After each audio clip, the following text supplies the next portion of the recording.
con él inmediatamente. Hemos invitado a Javier Orellana Giler, asesor empresarial, para tocar otros temas, ¿no? Que también son importantes y que justamente le atañen a la realidad del país. ¿Qué debe hacer el próximo mandatario en el tema económico? Ya estamos en el último trimestre, pero también estamos en elecciones este fin de semana y si bien es cierto, tuvimos un debate que estuvo bastante flojo para muchas personas porque no se pudieron explicar muchísimas cosas, lo que sí nos llama poderosamente la atención es que no hay dinero circulante en el país, todos estamos chiros, chiros, es terrible. Y la gente dice, y trata de justificar, dice, la gente no tiene trabajo, no hay plaza de trabajo, no hay oportunidades, no hay dinero, y tratan de justificar esa situación para que muchas personas entren a delinquir. Y ahí es donde vemos a aquellos fascinerosos que se aprovechan y dicen, bueno, yo te ofrezco tanto por tanto, y los meten y los enredan en cosas realmente ilícitas y terribles, Daniel y Luis. Así que vamos a conversar. Bienvenido, José Javier Orellana, gracias por estar con nosotros. Arrancamos, Luisa, por favor, compañera. Muy amable, Wendy. Gracias al invitado por su gentileza de acompañarnos. Bueno, yo quisiera comenzar desde su respetable punto de vista, como conocedor del tema, que nos indique de manera muy sucinta, económicamente hablando, cuál es el país que va a recibir el próximo mandatario, habida cuenta de que algo de lo que se ha jactado este gobierno, el gobierno del encuentro, a través de sus autoridades, es que desde el primer momento indicaron, se puso la casa en orden, las cuentas en orden, subió la reserva internacional, en fin, indicaban ellos que aunque había sido difícil, lograron poner las cuentas casa adentro en orden. ¿Es esto cierto y qué connotación ha tenido? ¿Por qué si la casa está en orden existe esa sensación que va más allá de una sensación? La gente no tiene dinero en el bolsillo, muchos están desempleados y aspiran y anhelan fervientemente que el próximo gobernante logre la ansiada reactivación de la economía. Buenas tardes a todos, buenas tardes con Tertulios, a todo lo que es el grupo de cabina, a los que nos ven alrededor del mundo, nos escuchan. ¿Recuerdas la última vez que estuvimos aquí hace como un mes? Conversábamos sobre la CEPAL, el estimado de crecimiento del país. Así es. Bueno, el estimado de crecimiento del segundo semestre, si consideras las cifras que está dando el Banco Central, el gerente del Banco Central, Avellán, estaríamos hablando de menos del 1%, y ya estamos hablando que tanto el Banco Mundial como el Fondo Monetario hablan que el crecimiento del país este año va a estar por debajo del crecimiento poblacional, por debajo del 1.7%. ¿Cómo se explica aquello cuando el gobierno que está por fenecer ha dicho que puso las cuentas y la casa en orden? A ver, es que hay dos temas. Una cosa es lo que tú puedes decir y otra cosa. Aquí ha estado el ministro Pablo Arosemena, amigo mío, amigo de la casa del Lino 29, y hace unos meses me acuerdo que Eduardo le mencionaba que yo había dicho que mi estimado estaba más cerca del 1% de crecimiento y a él no le gustó. Entonces ellos están saliendo ahorita de una burbuja en donde están adaptándose a los números de la realidad.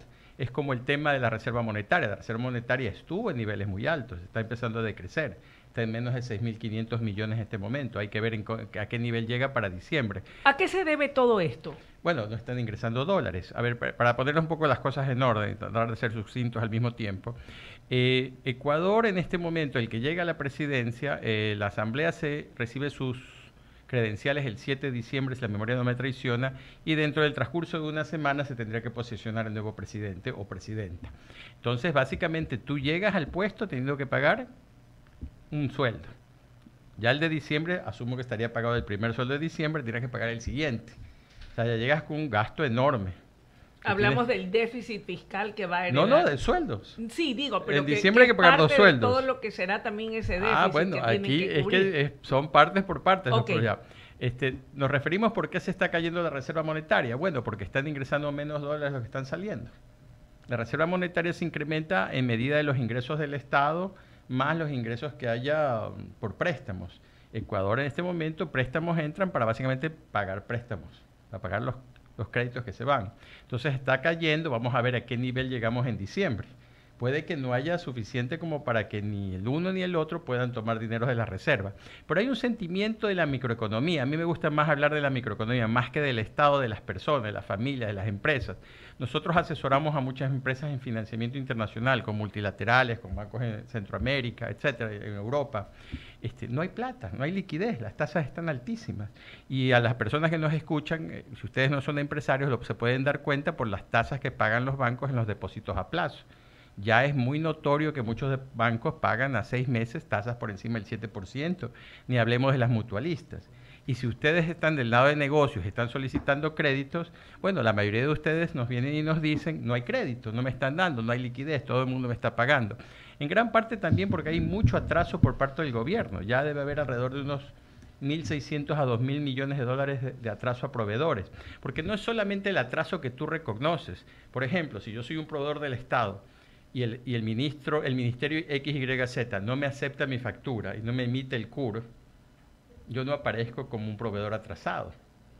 Tengo las facturas, ya se entregó el proyecto, etcétera, pero no me han reconocido. Es decir, que no se transparenta los valores reales que te adeuda el Estado a los proveedores. Eso es un caso que estoy seguro está sucediendo, quizás en mucho o en menor grado, pero está sucediendo. Okay. Entonces estamos notando que la gente está, como decía Wendy, chira, está sin liquidez, la gente está usando más las tarjetas de crédito.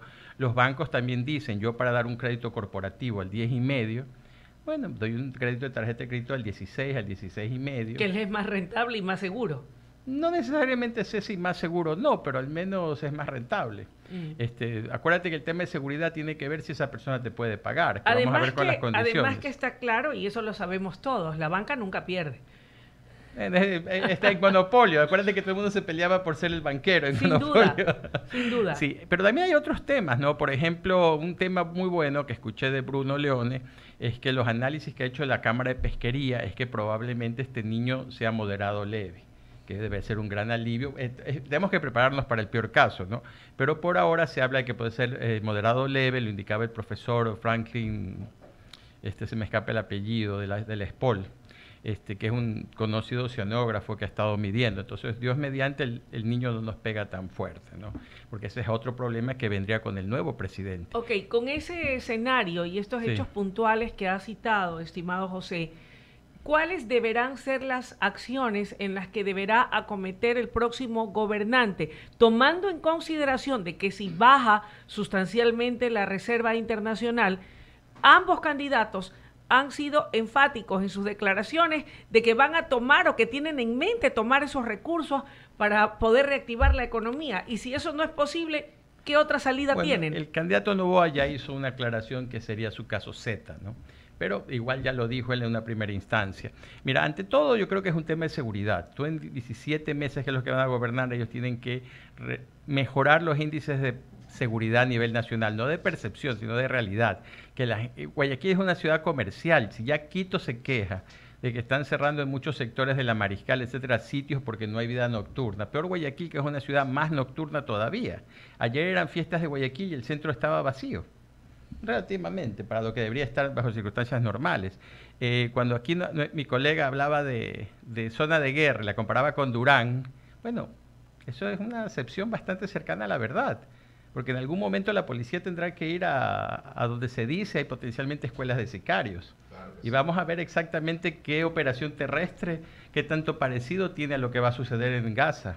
Que es terrible. Mi querido Daniel. Gracias, Luisa. Ingeniero José Orellana, ¿cuál cree usted, sea cualquiera que fueren los ganadores, Daniel Noboa o Luisa González? Lo primero, medidas económicas para el interenazgo de 17 meses. ¿Cuáles son esas acciones? Lo primero que tienen que hacer es llegar a un acuerdo con todas las personas relevantes, sean multilaterales, para obtener organismos internacionales. Sí, préstamos internacionales. Porque vamos a necesitar, este año cerraremos, no se sabe la cifra exacta, pero van a ser entre 4.000 a 5.000 millones de dólares en déficit fiscal. Sí, señor. Un déficit se traduce inmediatamente en deuda. Bueno, este gobierno empieza con el presupuesto del 2023, hasta que 3 o 4 meses más tarde lo pueda. Si tenemos un niño que, digamos, en el mejor de los escenarios es un porcentaje más dañino que el invierno que tuvimos este año, que ya nos hemos olvidado lo fuerte que fueron las lluvias en febrero, marzo, abril, nos hemos olvidado de Alausí. Todos estos fenómenos se pueden volver a salir. Necesitaremos créditos. Y eso implica tener una política desde ahorita de cómo vas a ir a hablar con el Fondo Monetario Internacional, que va a tener que avalarnos los créditos para poder obtener esos créditos, especialmente los de emergencia. Porque aunque el niño sea suave, vas a necesitar muchísimo dinero si, por ejemplo, muchos agricultores pierden su cosecha porque se les inundó la hacienda, la finca. Eso debería ser sentarte. Y al mismo tiempo la asamblea, porque recordemos que los asambleístas ya están elegidos, ya una vez elegido presidente o presidente del Ecuador, deben acordar, sentarse entre ellos a crear un calendario de proyectos legales. Ellos tienen como 500 o 600 proyectos de ley por hacer, por firmar. Esos deberían reducirte unos 50 o 60. Y tratar de producirlos y priorizarlos. Ellos tienen un rol fundamental también, porque ellos son los legisladores, son los fiscalizadores, tienen que ayudar con las leyes. Y el presidente tiene que hacer lo principal por el Ejecutivo y prepararse con créditos. Créditos para el agricultor pequeño que probablemente se le inunde la arrocera, la maicera. Pero, a ver, ¿esos créditos vendrían también de lo que los organismos multilaterales puedan dar, o no? Tienen que estar vinculados. Ok. O sea, pero tienes que estar preveyendo, porque acordemos que aquí todo toma tiempo, la tramitología de Ecuador es espantosamente larga. Justamente nosotros en Latinoamérica somos, debajo de Venezuela, el país que más tiempo toma abrir un negocio. O sea, nuestra tramitología es espantosa. Y lo mismo es para créditos. Recordemos en la época de la pandemia, el famoso 5.5 con Banco Guayaquil, eso era un lío tratar de obtenerlo, era un crédito de emergencia. Esto tienes que hacerlo mucho más rápido, mucho más corto, mucho más sencillo y quizás mucho mejor dirigido, que no sean solamente en las grandes ciudades, sino en el campo, donde va a ser la afectación más fuerte.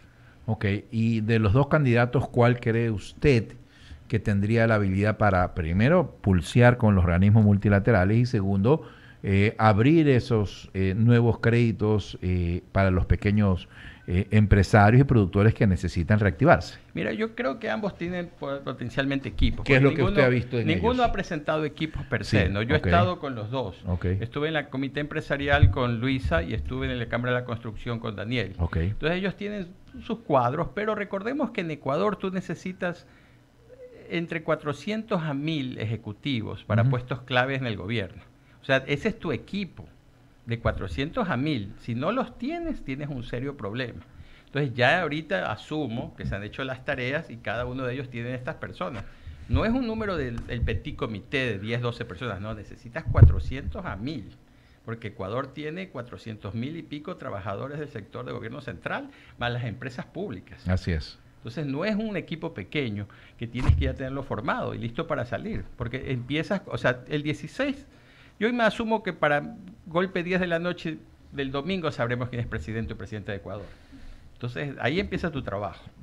Ser elegido fue simplemente el viaje realmente el esfuerzo grande que vas a tener que hacer. Y de ahí tienes las semanas correspondientes. Espero que, sin importar quién gane, haya una transición bien manejada entre el gobierno saliente y el entrante en que se transparente toda la información necesaria, ¿no?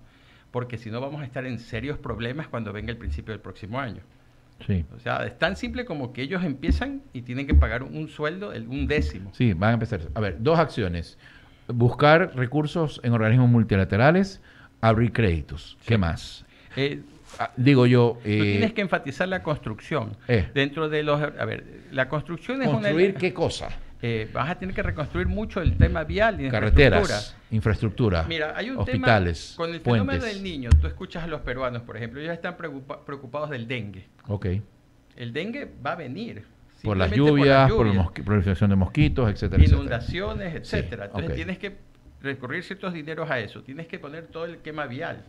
Recuerdo que César Ron nos conversaba que tenía en inventario 2 puentes Bailey y ya buscando encontró 17 más que estaban en montes a los lados de la carretera, abandonados. O sea, nadie había tomado inventario de esos Bailey. Vamos a ver cuántos puentes se caen. Entonces, ¿cuántos de esos puentes abandonados sirven todavía? También. Porque hay que darle mantenimiento, son de acero, pero necesitan mantenimiento. Entonces, tú vas a necesitar un proyecto de vivienda social. ¿Por qué vivienda social? Porque por cada $1.000.000 que tú inviertes en vivienda social, tú creas 48 empleos, entre directos e indirectos. Especialmente empleos para gente no calificada. O sea, empleos que inmediatamente esa persona llegue y se pone a poner a trabajar. Entonces, construcción es uno de tus ejes de reactivar la economía.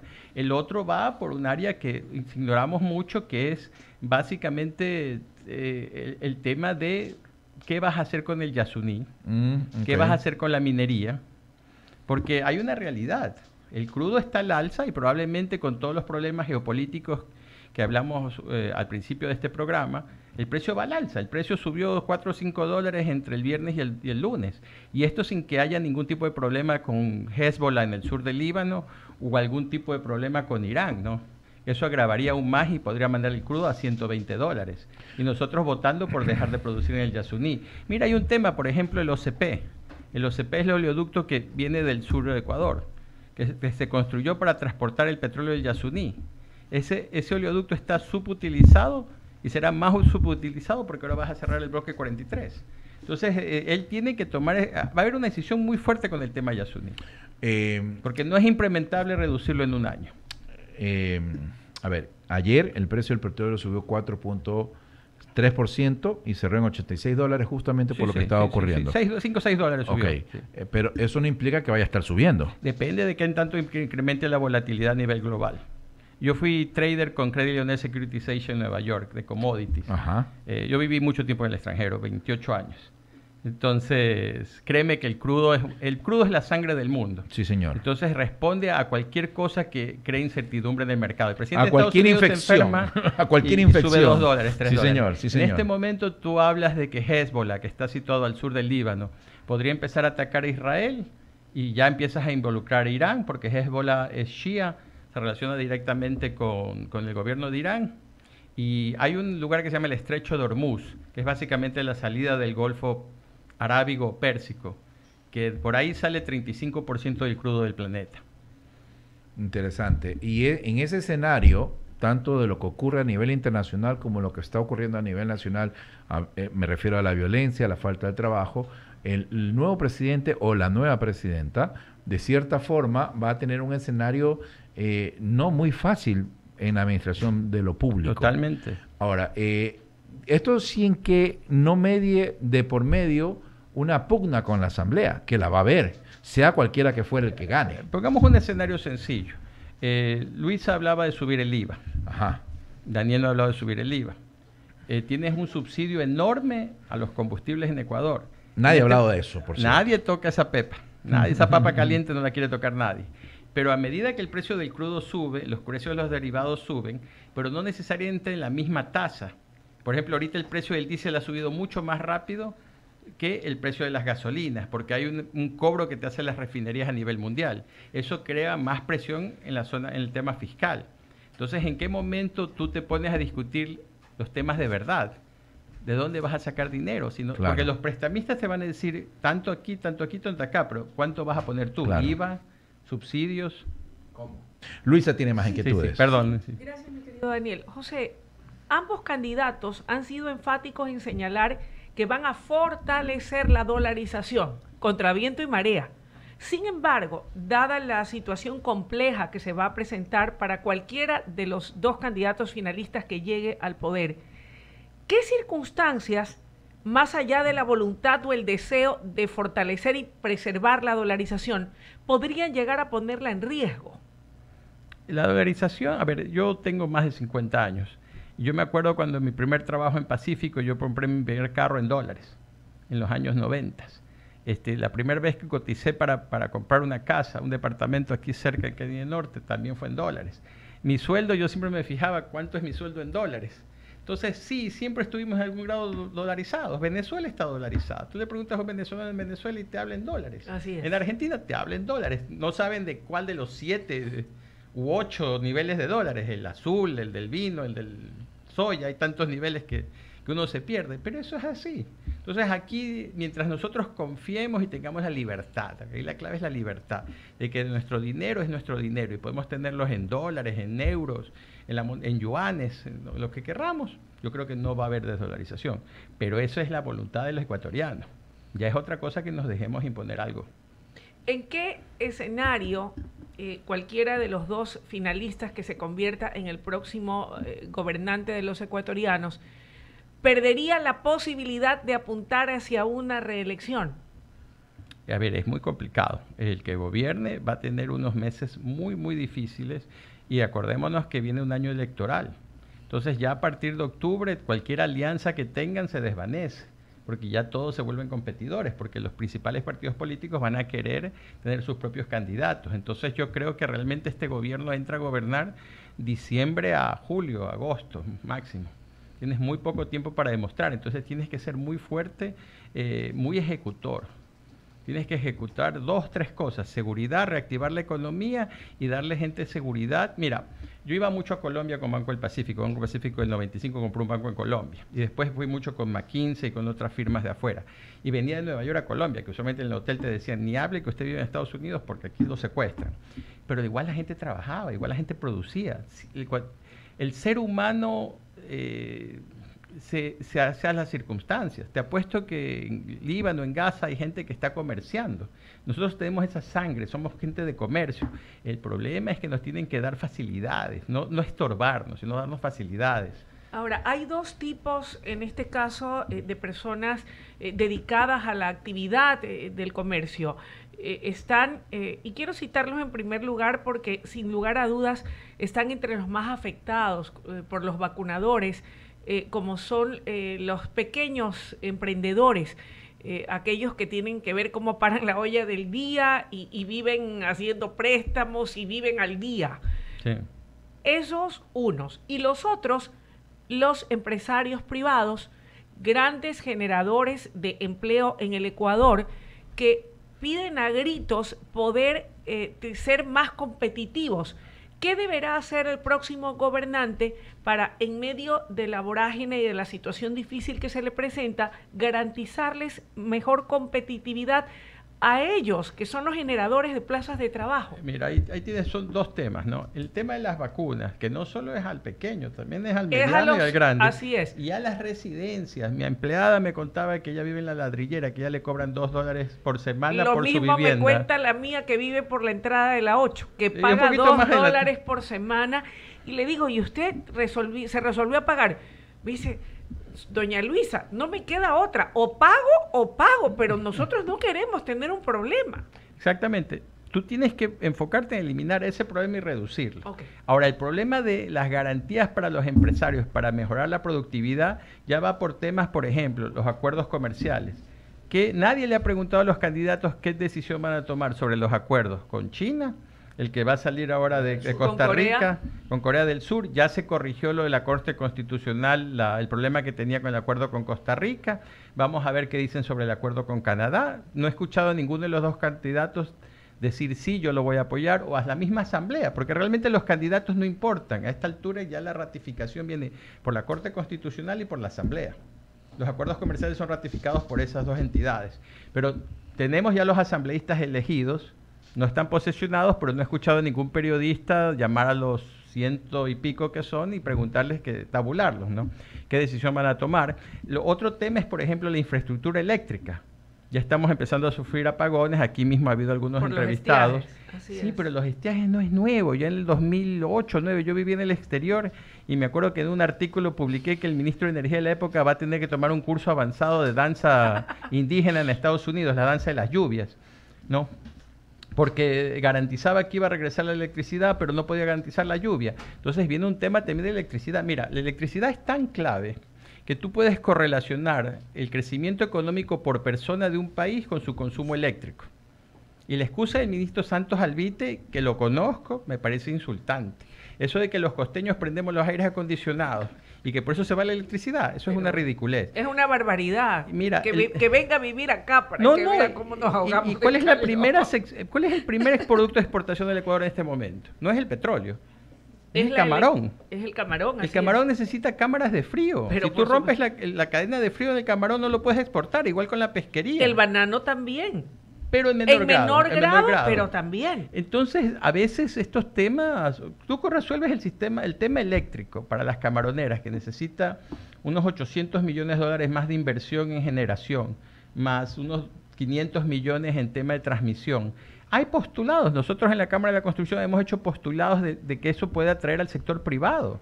Tú no necesitas, en muchas partes del mundo la transmisión es inversión del sector privado, porque si tú te pones a ver, la transmisión eléctrica es como una autopista en la que tú cobres por el peaje, pero en vez de ser el peaje por coches, es por electrones. Los electrones. Tú cobras el peaje del voltaje que va. Increíble. ¿Sí? Jesús, perdón, José. No, sí. José, perdón, estaba confundida. Estábamos hablando de Israel. Estábamos hablando de Israel, está plenamente justificado. José es el padre, Jesús es el hijo. ¿Tú sabes por qué le dicen Gracias, Pepe, no? José. ¿Por qué? Pater putativus. Ah, Los, bueno, los es viejos, verdad. los viejos cuando escribían las Biblias a mano, Pepe. decían José, entre paréntesis Pepe, pater putativus, padre putativo. José, gracias por habernos placer. acompañado. Un placer. Muchas gracias a todos. Feliz tarde. Gracias, 17 horas con 59 minutos. Vamos a tiempo de recomendaciones porque tú tienes algo interesante, Luisa. Sobre todo para ti y para Gwen. Vea Escuchen eso. con atención. A ver. ¿Están buscando el lugar perfecto para vivir, Por chicos? favor. Bueno, yo les quiero presentar You Guayaquil, un proyecto residencial en Puerto Santa Ana que les sorprenderá en